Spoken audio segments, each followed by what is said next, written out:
What's going on, everyone? Jeremy here from The Quartering, and, well, now they're just saying the quiet part out loud. We've long understood what Kevin Feige was really interested in his big push to change the literal face of Marvel, and now he's just saying it right out loud that white superheroes are bad for business, that they take away from other people.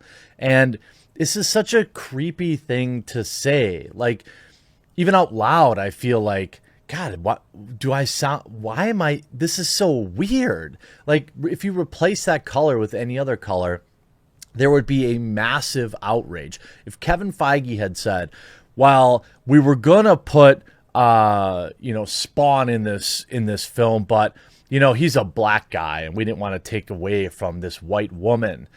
What in the world do you think the reaction would be? And just because he says white, it's suddenly not only okay, but applauded, celebrated by the mainstream media, places like Rolling Stone, and a wide variety of other places. Look, I understand wanting to just chill and enjoy your cape films, and I would never judge anybody for even continuing to do so. I would ask you consider finding alternative ways to view these films, or wait for them to be free on streaming. But I understand people want to live their life, and I would never ask anyone to change. But ultimately, Kevin Feige is, in my opinion, an evil man. And this latest interview about WandaVision is both shocking, revealing, and also confirms a lot of exactly what we knew about Marvel and people like Kathleen Kennedy. I just don't understand this mindset whatsoever. And hey, by the way, if you're watching this video and you aren't yet subscribed, please do consider clicking that red subscribe button right below the video. It'll help you find my videos. I upload 3 to 5 a day, but it also lets YouTube know that, hey, people are interested in this channel. So I would really appreciate it. Now, Kevin Feige says Doctor Strange cut from WandaVision because he's white and male. It's almost like a hyperbolic. You see that headline. It'll probably be similar to the title of my video, and you'll say, that can't possibly be what he said. But I assure you, my friends, it is exactly what he said. This is via Bounding Into Comics, and I'll also back it up with the actual interview in Rolling Stone to prove it. According to MovieWeb, Feige spoke with Brian Hyatt for Rolling Stone about WandaVision and Marvel Studios' initial plans to include Doctor Strange in the show. Apparently, Doctor Strange was supposed to be communicating with Wanda via the commercials that were seen throughout the show, like the Toastmate scene in episode 1 and the Strucker Watch scene in episode 2.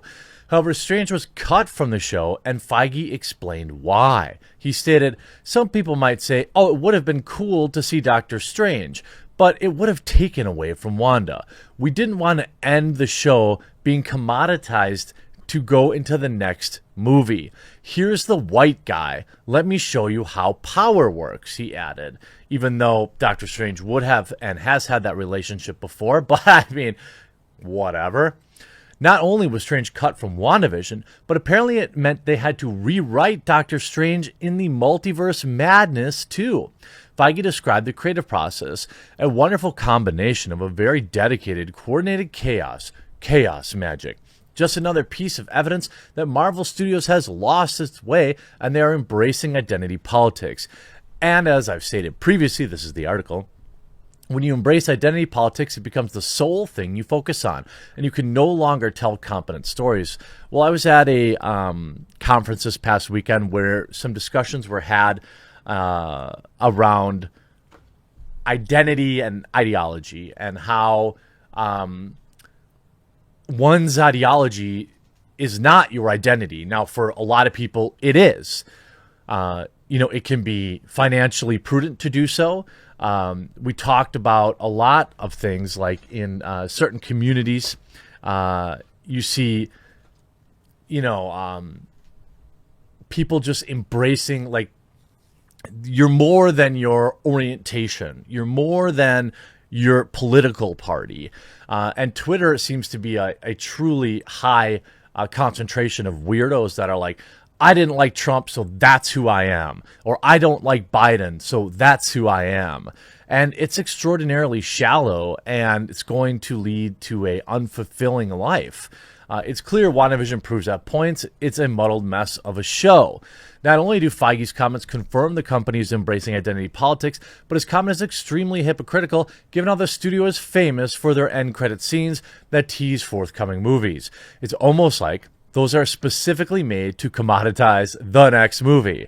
For example, they tease Captain Marvel at the end of Avengers Infinity War, implying that moviegoers will need to see Captain Marvel in order to figure out how she figures in to the Avengers Endgame if she would be important to that film. It worked marvelously as Captain Marvel grossed $1.129 billion at the global box office with a $426 million domestic. As for the idea of a white guy training another superhero, that's exactly what they did with Spider-Man. Unlike the comics, where Spider-Man is predominantly shown as a self-made man, in the MCU, he receives significant support and training from Iron Man. Iron Man even teaches how to use his abilities and gives him technology that allows him to create better suits. Not only that, but the idea that Doctor Strange can't help Wanda out because he's white and a man is completely and utterly ridiculous. First of all, the MCU Doctor Strange is trained by the Ancient One, who is played by Tilda Swinton, a white woman of Celtic origin. In fact, much of the Doctor Strange movie is him receiving training and guidance from the Ancient One about how to master magic and become the next Sorcerer Supreme. I'm pretty sure they whitewashed that role too, if I remember right.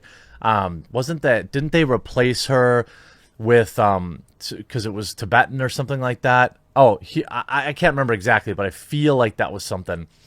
And speaking of the Sorcerer Supreme, that's who Doctor Strange is, and it's his job as the Sorcerer Supreme to protect the multiverse, specifically from mystical threats, as Wong explained in the film. He stated, quote, "The Ancient One is the latest in a long line of Sorcerer Supremes going back to thousands of years ago to father the mystic arts." Agamotto built three. We don't need to go through all of that. Given he becomes the guardian of the New York Sanctum, it would make sense that he would investigate or at least peripherally be involved in Wanda, what she was up to in New Jersey. At the very least, he would have tasked Wong, another sorcerer, to investigate.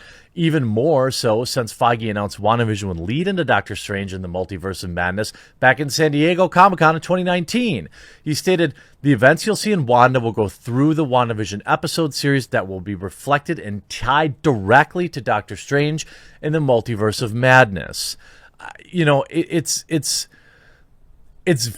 shocking to me that this type of, I mean, first of all, if you had made the argument that, hey, Benedict Cumberbatch, we want to give Wanda the spotlight, and bringing in a well-known, established character like Doctor Strange takes away from that, I would probably buy that. But that's not what he said. He says it's because he was a white man. If we see, this is such a response. It's not that it would have been cool. It's that it was completely illogical for Doctor Strange not to show up when you supposedly have a shared universe of characters. You see here, it's not any more illogical that every Marvel hero with a standalone film defeating some world-threatening force of their own over and over again. The Marvel superheroes routinely do this in their own comic books going on 50 years now. I mean, nobody's buying this. It was literally the last episode of what was probably a series finale. No idea how it would have taken away from her when literally nearly every moment was about her. I extremely disagree. It would have been a nice treat and would have been a guest character that 100% would have made sense.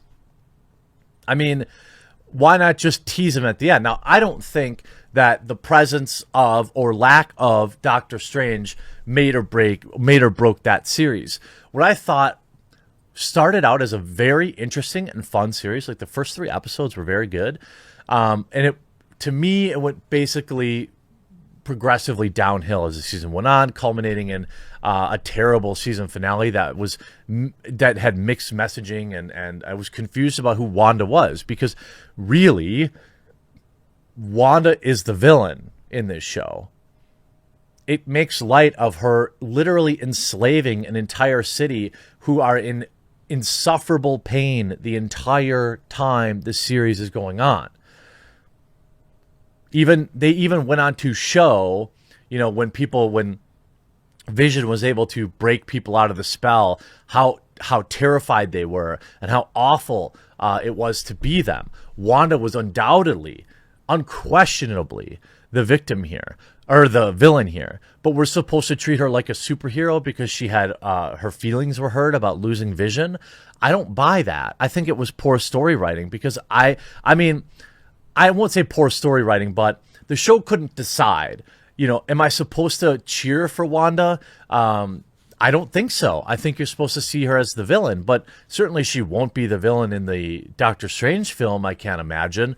And if you look at the original story, I want to show you the actual quote, of course, is just as I read it. You see here, some people might say, oh, it would have been so cool to see Doctor Strange, says Feige, but it would have taken away from Wanda, which is what we didn't want to do. We didn't want to end the show to be commoditized to go to the next movie. Here's the white guy. Let me show you how power works. That meant that Doctor Strange movie 2 had to be written. In the end, Feige says, I don't buy this. You see, why mention his skin color at all? That doesn't make any sense. If you, like I said, thought that the bigger character coming in here would have been distracting for Wanda, okay, maybe I'll buy that. But why are you worried about his skin color? I'll tell you why. It's because it's all Kevin Feige thinks about. I hope you enjoyed this video. We'll talk to you again real soon.